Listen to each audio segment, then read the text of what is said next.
Hi, everyone. This is Deb. Today, I want to talk a little bit about politics and what is going on in the United States of America concerning our borders.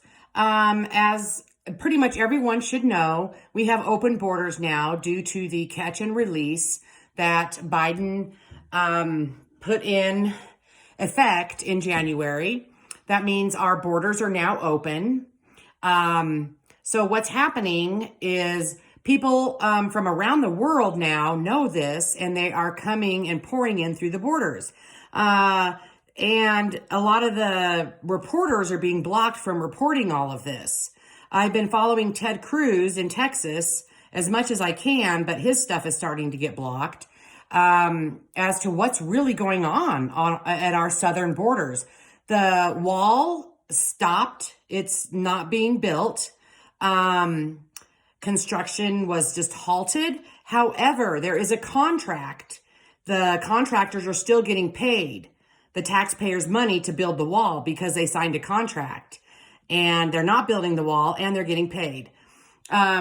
The number that I did get on the Border Security, U.S. Customs and Border Protection, they have statistics from January to February, 100,000 illegal aliens cross the border. They were given, and this is what's happening. You come over the border.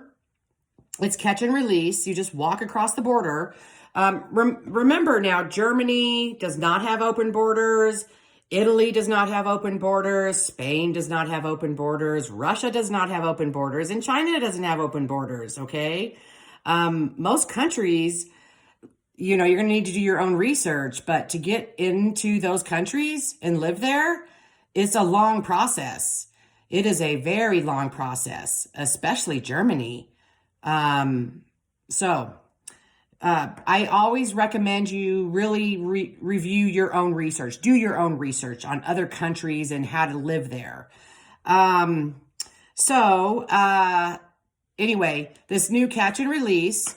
So what they're estimating is that in the near future, between 50,000 and 70,000 people per day are going to be crossing over the borders into the United States. Let's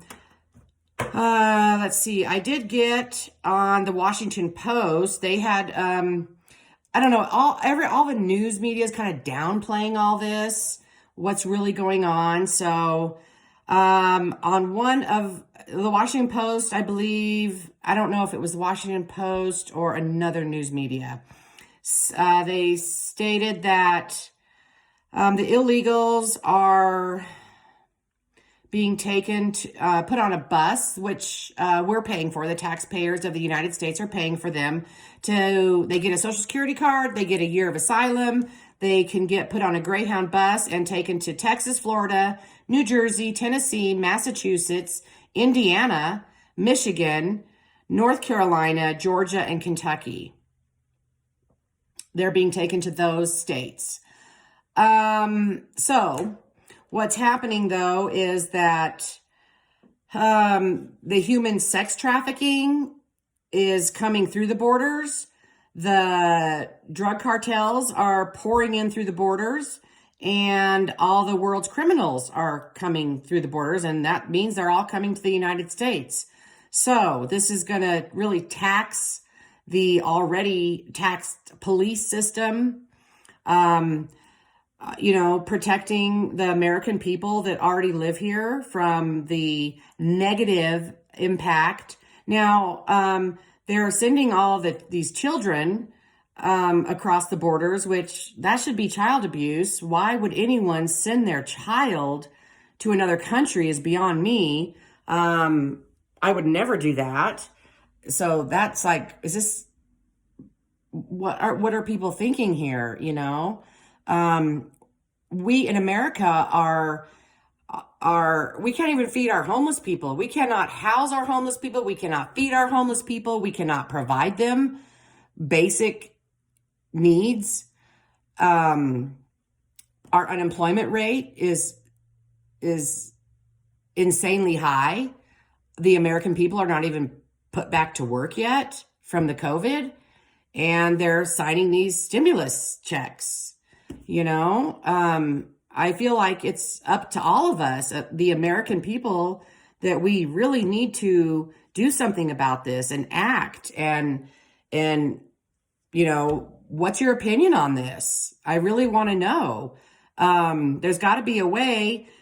I'm thinking, like, why doesn't Texas get out of the union and be their own country and finish the wall and protect the people of Texas?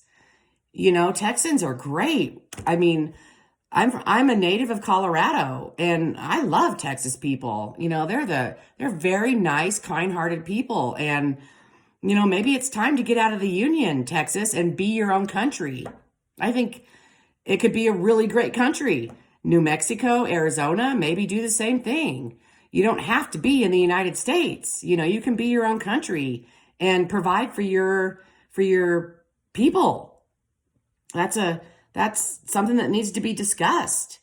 My next thought I had was, these people are being tested. Some are being tested with COVID, some are not. The people that are testing COVID positive are being taken at our taxpayers' expense to a hotel, and they're put in quarantine for 14 days, and then they're released. This is a lot of money, on already a very, very taxed American people.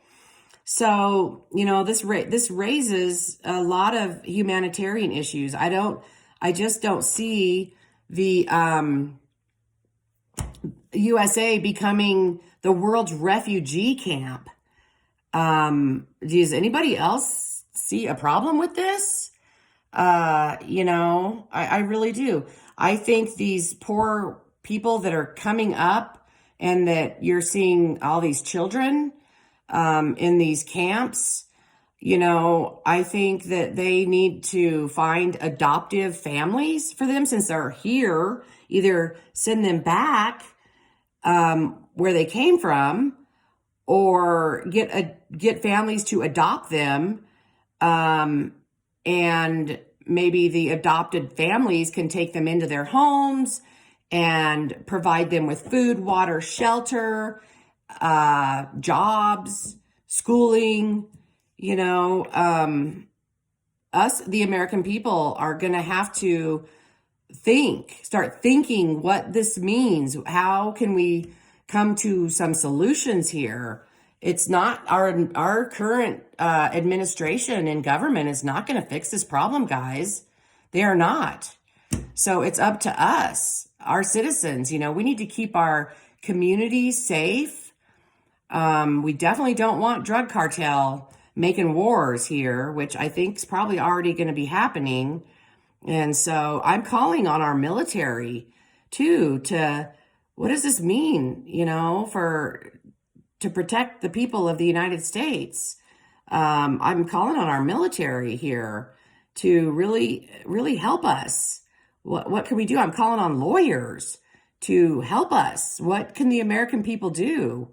It's almost feeling like really hopeless and helpless. And this is just not what the America I grew up in is about. And so please help us find some answers. And what are we going to do about this crisis? Thank you. Bye.